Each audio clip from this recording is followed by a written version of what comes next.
Hello.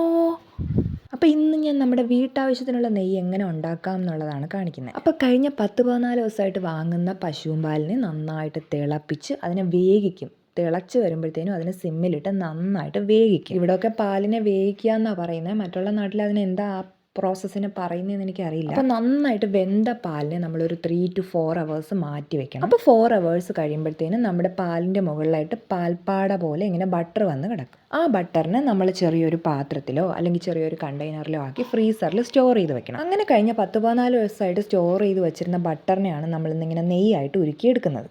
ഫ്രീസറിലായതുകൊണ്ട് തന്നെ നല്ല കട്ടയായിട്ടാണ് ഇരുന്നത്. പിന്നെ അതിനെ നല്ല രീതിക്ക് കൈയെടുക്കാതെ നിന്ന് ഇളക്കിയാണ് അവസാനം നല്ല ശുദ്ധമായ പശുവിൻ നെയ്യായിട്ട് കിട്ടിയത്. ഞാനല്ല, അമ്മയാണ് ചെയ്യുന്നത്. ഇങ്ങനത്തെ കാര്യങ്ങളൊക്കെ അമ്മയാണ് ചെയ്യാറ്. എനിക്കിതിൻ്റെ കാര്യങ്ങളൊന്നും അറിയത്തില്ല. അപ്പോൾ ഗ്യാസിലല്ല, വിറകടുപ്പിലാണ് ഞങ്ങളിത് ഉണ്ടാക്കുന്നത്.